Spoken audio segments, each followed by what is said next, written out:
All right, we are Going Green with the King and Queen, and I am the King of Green, and with me, as always, my beautiful wing woman, the Queen of Green. A new name. Flying the microphone with me, because we are typically flying by the seat of our pants, and someone's got to keep us in line, so I got to have a wing woman with me.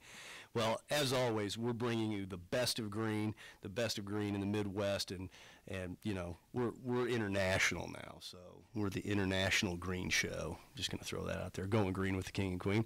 And today in studio, we have Mike Denny, president of Artistic Concrete Surfaces, and yes, we're going to talk green concrete, not the color. Well, maybe.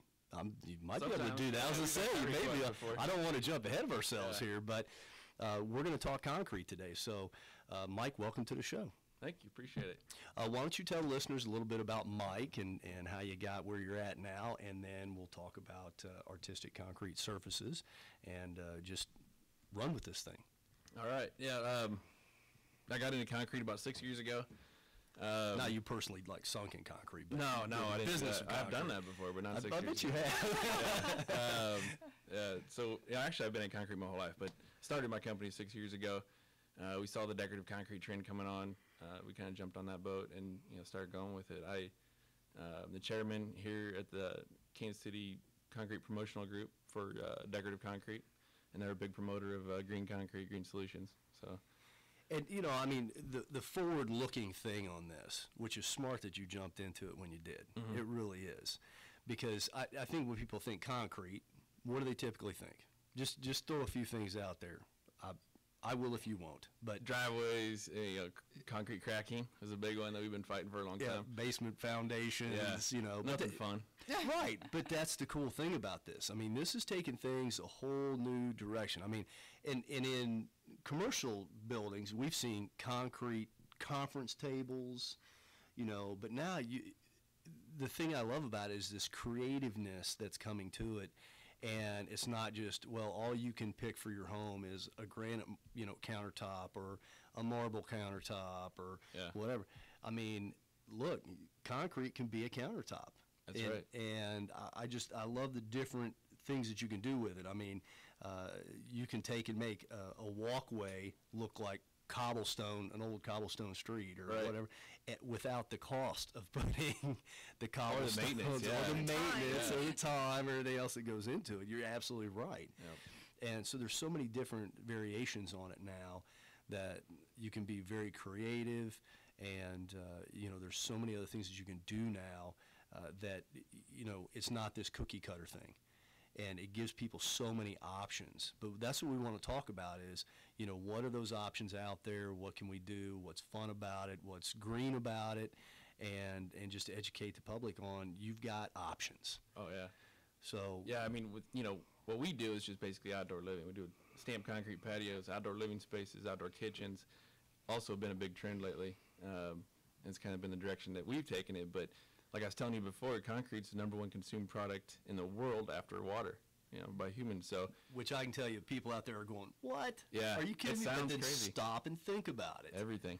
Just all you got to do is just stand in the middle of the street and look around. Yep. That's it. And more and more every year, you got ICF or insulated concrete forms. We're doing concrete houses now, concrete shingles on roofs, and obviously the foundation, which has been around forever, but. Concrete shingles? Yeah, concrete shingles now. So instead of doing your clay tiles or anything like that, it's just basically a replacement for that, and it's a green product. Yeah, it's like about a 70-year rated roof, or I think it's more than that. I think it's like 100. Yeah, it'll probably last longer than a house. I don't know. Yeah, and see, that's the thing. I mean, that and that's what we try to tell people, to think outside of recycling or even energy conservation, because that's really on a lot of people's minds right now with nuclear reactor issues and gas almost at $4, or someplace it is at $4. But it is that whole thing of going, I may have to invest a little up front, but I'm not going to have to replace my roof for the rest of my life. Yeah, it's not just that, but I mean, just like you said, gas is a big component of it. The R value in a house, I think on standard is 16 to 19. You go to a concrete house, you put in a nice concrete shingled roof and the ICF forms, your R value jumps to 60, 70. So, your energy costs are cut substantially. And something like that. Hail damage, nothing to worry They'll about laugh there. at that. Yeah. And be like, whatever, It's man. basically bring a it big on. tornado shelter. Exactly. And so just that factor alone, the education of bringing that to the folks and giving them that option, especially here in the Midwest, with as much hail as we get, I mean, the damage that it causes. Right. I think lean in that direction towards replacement when it comes along, because too many people I talk to say, oh, my roof's leaking. I got, especially getting a lot of these homes where it's the shake shingle or anything like that. No, that's going to the dump too, and it's all. Oh yeah, absolutely. When they rip that all off, Yep. there's very few companies that are being environmentally responsible and saying, hey, we need to do, repurpose this or use it as a resource as opposed to trash. Right. So, all right. So in this, give us an idea, because I'm going to have people obviously go to the website, and at the end I'll have them tell you, you can tell them where to go on this website. But and the stuff's absolutely beautiful. I mean, you guys do a fantastic job. You won awards for it. So just talk about the different aspects of what you guys do, and give them an idea of some of the projects that you've done. Yeah. Well, we do mostly residential. That's probably 80% of our work. We really like working with residential, not necessarily residential construction so much, but actually working with homeowners. They give us an idea, and they let us run with it, so we can do a lot with concrete. We also do masonry and things like that too. But I would say the outdoor living spaces, that's a big component of our company. And then also kind of higher profile commercial jobs. Power and Light District, we've done a lot of stamped concrete down there, you'll see. We've done a few restaurants, Johnny's Taverns, things like that. We can actually make, as you see on our website, you can make concrete look like wood plank. Instead of that those, is so cool. Yeah, and it's amazing. I mean, people really generally, they'll be standing on it and they cannot believe they're standing on concrete. But that'll last 10, 15 years before they ever have to refinish it, before they ever have to put any more chemicals on it to treat it.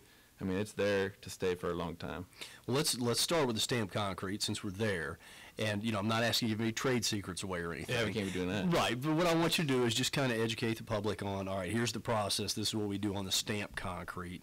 Because not a lot of people have it, so I want them, to understand this is what has to happen. Right. There's a couple different ways to skin a cat, I guess, but the process that we use is it's still similar to pouring a standard concrete slab. We use a product called Integral Color. It gets mixed into the concrete. It's fully synthetic, so it's UV stable. It doesn't fade or bleed out or anything like that. So it gets done, that gets added in the actual mixer, or you guys put it down and mix it in? Or I'm just asking because I'm sure people out there have questions about it. Absolutely. Some guys will order it from the plant will put it in. We actually have bags of it. It's dissolvable bags of powder. That's a powder that we add into the truck once it shows up. And then once it does show up, we mix it for a while, and then it's concrete that's colored. And so, I mean, once again, the client has a choice. You give them like a color palette and go. Yeah, quite a bit. I can't tell you how long I've stared at that color palette with some clients, but is there a popular color out there? Yeah. What is it? Well, it depends which company you go with, but the one we use is chestnut. Oh, okay. So the beige. brown tone. Yep, Yeah. absolutely, the beige color. So It doesn't show dirt that way. That's right. Yeah. Why didn't we look at that Dang color it. palette? Really? Yeah. Ours is kind of a pinkish color. It's probably used to be red. No, it used to be red. It's pinkish now. Because we want them to look like bricks. Yep. Right. That's real common. It sounds like it needs to be sealed. If you want to keep your product looking brand new, it's just like anything else. You want to keep it concrete sealed. And that's what I told Mike. We'll have to work out something with the commercial or something. That's Have right. to go We to the can house. do that. Because we've had a couple of things that we wanted to get done on it, but we love it. I mean, it looks great. I mean, it just makes it look a little richer. Right. And it's as a opposed fraction to bit just- more money. Oh yeah, no, it wasn't much more at all. But and so ours looks like brick. It looks like bricks you'd use to build a house with, and that's how it's stamped. But I mean, how many different kind of forms? I mean, sizes, shapes. It doesn't it's like your taste kind of thing. Yeah, or- there's so many out there. Have you looked at a lot of forms too? Yeah, we go with one manufacturer, as far as that goes. But the company that I use, I think there's 40 or 50 some patterns. We use roughly 10, that are real popular in our area. But you go to other parts of the country, more classic or colonial type areas, you'll get into the European fan pattern. You'll get into, cobblestone pattern. Around here, it's more naturalistic. We're going with the limestones, matched limestones, so we get the seamless slate pattern. just a texture all the way across the whole thing. That's probably by far the most popular one. So I mean, and there's no limit to it. I mean, you can do your walkway, your porch, or you can do your entire driveway. And tie it all together and make it all look the same. Yep, and absolutely. So it's once again back to that creative factor of, kind of the sky's the limit as well as the checkbook's the limit. And they got the animal prints that you can put like deer walking across there or squirrels.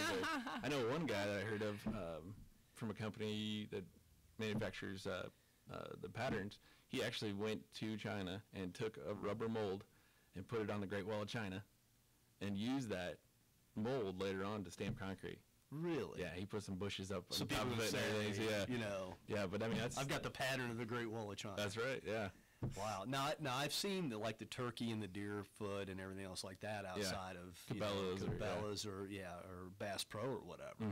But I've never seen anybody have anything like that in their yard. No, you don't see it. I like it, but it's a cool concept of it. I mean, it really is. And generally, you got to turn around and sell your house eventually, so you want to Yeah, you can't get it too crazy, right? That's right. But I mean, typically you see the kids' handprint in the, in the concrete. But so how is? He was patting the table. Oh, okay, all right. Sorry, I didn't give the talk. I didn't give the instructions. That's all right. Don't touch anything. Well, no, I'm hearing it a lot. it reverbs up through the mic, and it picks Sorry. up. That's yeah. all right. Usually I tell people to take their rings and watches and stuff off because if you make a point, tapping like that or clicking a pen or anything like that, because it's pretty sensitive and picks it up. So I didn't know. I thought he was wanting me to ask a question about smoothing the concrete over or something. I thought, Smoothing where you concrete. go? Yeah. So How do you get rid of those animal tracks?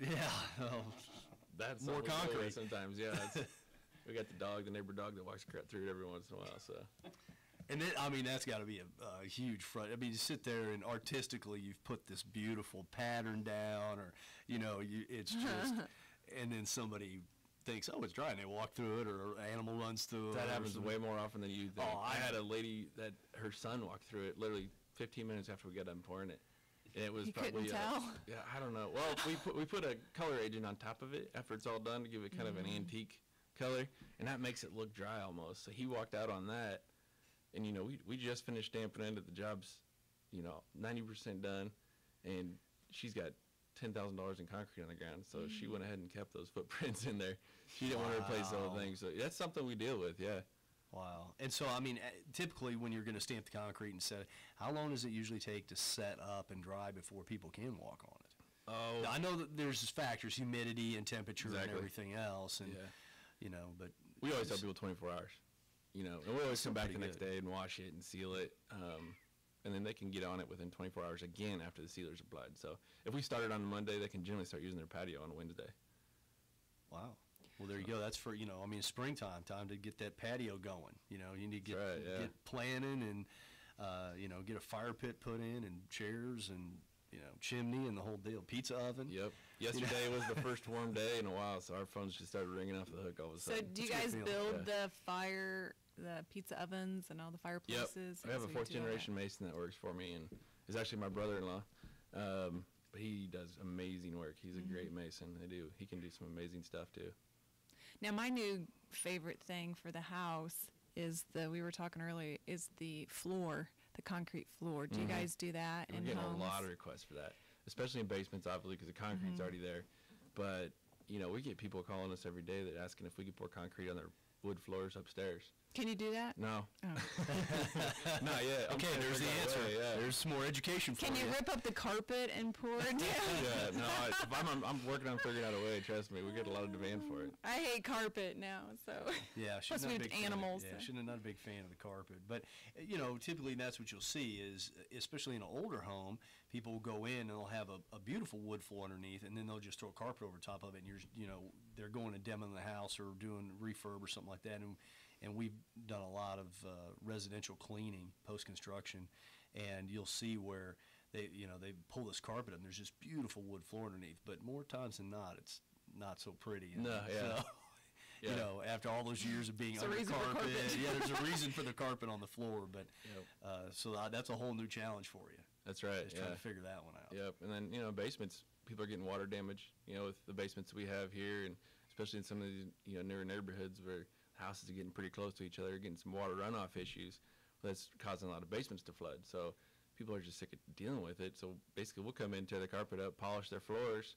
I mean, if they get water issues, doesn't really matter. They just literally get a squeegee and squeegee to the local floor drain there, and Maybe your mom should do that. nothing to worry That's about. a whole new deal. I mean, you've got a brand new looking room with very little effort. Yeah. I mean, I'm sure. So let's talk about that. Let's talk about the effort and the staining, polishing, and that aspect of what you guys do with the business. Because we had a conversation before we came on air about that, and you know, some of the things that you have to deal with, or be careful when you have a stained concrete floor, and especially if it's not done right. Right. If it's not done well, It makes a big difference. and you didn't have a professional do it, you can run into some big nightmares down the road if you're not being taken care of properly. Absolutely. So let's talk a little bit about the stain and the polishing concrete. Just like other trends, I mean, you get somebody coming in and thinking that they can do anything. You know, they're going to come in and they're going to start polishing floors too.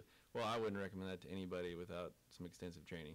You know, we've sent my guys all over the country to learn the best of the best, or from the best of the best, to learn how to do polishing correctly. And using the right chemicals and using the right techniques is going to make a huge difference in the end product, and you know, the durability and sustainability of that end product. So the process that we use is mostly mechanical polishing. There's some kind of knockoff brands that are out there where we come in with a chemical to make it look like polished concrete. Not going to last as long, probably not going to look quite as good, but it's a little bit less expensive. Like I was saying, the process that we use is mechanically polished concrete, and we can add stains to it, and then we can put a sealer on it that's a penetrating sealer, so you don't have to worry about, you know, acidic products like mustard or vinegar or things like that. Nearly as much. Jalapeno peppers, Jalapeno pepper, margaritas.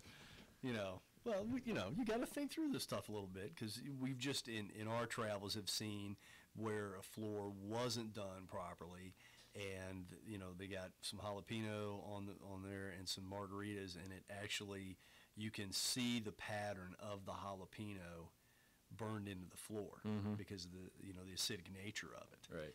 And so that's why you want to make sure you're using a professional that really knows what they're doing. It's their business. It's not a side business or anything else. Yeah, It's what that's they right. do. Yep. And make sure that's being done properly. So, all right, well, just talk about a little bit about the process of staining the concrete and how much time, and just like we talked about with the stamped, you know, and setup times, and because people want to know that. I mean, am I going to be inconvenienced for a week, get my basement done, or, you know, wherever it is that they want to have done? Talk a little bit about that process as Well, well. it's all going to depend on the size, obviously. If you got a giant basement, we're going to be down there a little bit longer than if it's, you know, a little 300 square foot basement. But, you know, a typical basement, 1,000 square feet, the process is maybe 2.5 days that we'll be down there. We use HEPA filter type vacuum systems, so there's no extreme dust coming anywhere. I mean, That's a greener thing. We Yeah. appreciate the HEPA. absolutely Air quality. do our best. Yeah, Air quality is important. That's right. So there's some other, you know, companies out there that aren't using the vacuum systems, and they will literally fill your house full of dust. So you want to make sure whoever you use. That wouldn't make her happy. I'm just telling Oh, you right yeah. now. The queen of There's green enough would dust not without be- any yeah. help. That's right. We've come into a few jobs where we're fixing up some stuff that's already been started, and that doesn't make the woman happy in the house. That's for sure. And you got to keep mama happy. That's 'Cause right. if mama's happy, everybody's That's right. happy. Yeah. So, okay, in all this, let's talk a little bit about the green aspect of your company and just some of the things. We already talked about HEPA filters, and, you know, obviously, you know, volatile organic compounds, VOCs, are extremely important to watch when you're working in a confined space, and, you know, any off-gassing on the floor or anything else like Right. that. And Yeah. so, but just talk about some of the other things that make your company, you know, that much greener. Well, we're talking about the inside stuff. I mean, polished concrete's a very green product. Like I was telling you before, the light reflectivity that it produces, basically you don't have to have as much lighting in the basement or in the area if it's a office building or what, but you don't have to have the lighting on as much because of light reflectivity off the floor is one thing. The chemicals that we use are all extremely earth friendly. There's nothing too volatile that we use. It's all a lot of water-based stuff, acrylics, things like that. Nothing solvent-based, or it's going to cause any damage or any health effects or anything like that. But concrete in general is a very green product. Also, like we were talking about before, Lafarge is a company here that's taken some huge steps forward as far as they're actually making cement, which is different than concrete, but that's Okay, so just talk about that for a second. Yeah. Tell us the difference between the two. between cement and concrete. Yeah, that's a huge misconception with people. Cement is a product in concrete. Concrete is several different products combined together to create what we're walking on every day. Cement is basically the glue that holds it all together. And I can tell you, a lot of people probably didn't know that. Nope. So that's some information. You brought some education to the show today that I greatly appreciate. I do my best. So do you call it concrete or cement? I call it concrete.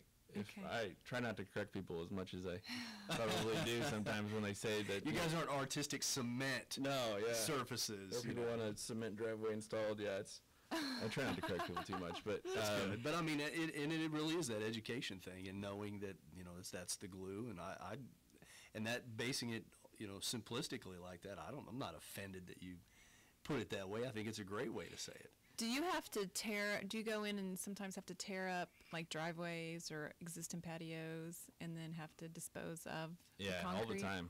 We tear up the typical 12 by 12 builder grade patio almost every day. What we do is we take that to a local place. APAC is the name of the company that does this for us, but we'll hand it over to them, the old patio, and they'll crush it up into a product that we can reuse as subgrade, and it's called AB3. So it's just concrete that's been crushed up, and we can use that and compact it as a subgrade for the new concrete. Because I would imagine that would take up. There's probably a lot of concrete out in the landfills right now. Yeah, there is, and it's something we're really trying to get more people to do. Right. 'Cause some people, people not thinking through it or acting responsibly or whatever. Their thing is they want to get in there, tear the job up, and put the new job in, and whatever the most expeditious way of doing it or cheapest way of doing it. Well, cheapest isn't always green, but what we've found in green that pricing is getting more comparable to the non-green because it's becoming obviously more popular and people are getting a little more educated on it and are figuring out the systematic ways of doing things that just make sense. Right. So you guys had to have a partnership with someone that dealt with it, and you wanted to act responsibly, and you go out and you find somebody to partner with you, and it all works out. So, I mean, that's extremely important. All right, well, on outdoor living areas, we've kind of talked about that. It's springtime. It's time for you guys to start thinking about getting outside, getting some fresh air, because that's just as green as anything else. Go out and breathe some air. Unplug from the grid. Go outside. Turn all your lights off. Go out back. Light an organic, candle in this new beautiful space that Mike's going to build for you. So now that I've got them talked into this, how do they get hold of you? They can check out our website. It's artisticconcretekc.com, or our Facebook page is another great way to get hold of us. Facebook. Yeah, Facebook Artistic Concrete KC is another great way. Go like them. Yeah, right now. That's right. You're on Facebook. I know you're at your desk at He's not Facebook. anymore, yeah. So go and like them right now. Artistic Concrete Surfaces is the Facebook page. Artistic Concrete KC. Is KC. the Facebook, yep. Okay, KC. See, Yep. that's what we got to make sure. KC. So go like them right now. I can tell you right now, as soon as I get off this mic, I'm going to go like them. And Mike, we greatly appreciate you coming in today. A lot of great information. You put some Appreciate it. education out there, man. Thank you. Appreciate it. Wonderful. Yeah, So you did a great job, and we appreciate it. Okay. Thank you, guys. Thanks. Great, thanks. Money?